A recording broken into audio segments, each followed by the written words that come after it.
Wow, Andrea, matutulungan na. Viewers, nag-marathon para kay Andrea, yan malalaman natin yan mamaya.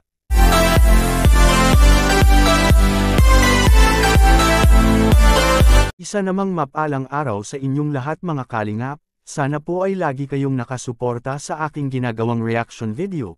At kung nagustuhan po natin ang ganitong kwento, huwag po nating kalimutang mag-subscribe sa maliit na channel na ito, at paunawa ating tapusin ang kabuohang nilalaman nito. Siyempre huwag din nating kalimutang suportahan ang ama ng kalingap na si Val Santos Matubang at Kalingap Rab. Andrea nagpapasalamat nito sa mga taong tumutulong sa kanya para ma-scout kay Kalingap Rab, at Andrea matutulungan na nga ba?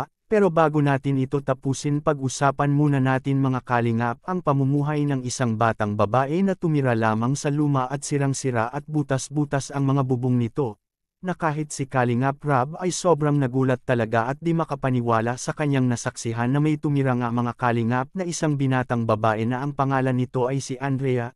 Grabe, sobrang nakakaluha po ang mga pangyayari mga kalingap sa mga binahagi nito kay Kalingap Rab sa sitwasyon kay Andrea na minsan lang ito makakain.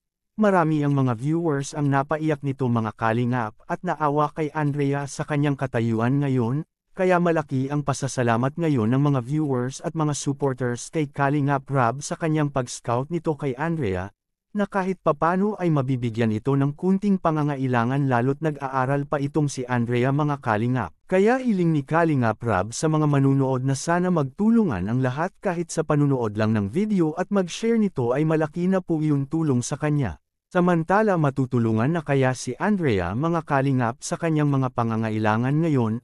Well, yes po mga kalingap, siguradong matutulungan na itong si Andrea kay Kalingap Rab sa tulong ng lahat at nag-share ng video na umabot na ito ng millions views ng ilang araw lamang mga kalingap. At dahil dito ay sobrang nag-trending ang video na ito at lalo na si Andrea, kaya dito ay tiyak marami na ang papasok nito ng magbibigay at mag-abot ng tulong sa dalaga galing sa mga taong naantig ang puso at naawa mga kalingap. At kung matutulungan man ito ay sobrang deserve ni Andrea na mabigyan kahit kunting financial lamang para na rin sa kanyang pangangailangan sa pag-aaral nito. Kaya ito naging deserve ay dahil sa kanyang katayuan ngayon sa buhay na kanyang dinanas na sa edad niya ngayon mga kalingap. At nakayanan niya itong tumira sa lumang simbahan na naging bahay na rin niya ito at hindi ito umaalis kahit manhirap siya sa mga pagkain mga kalingap.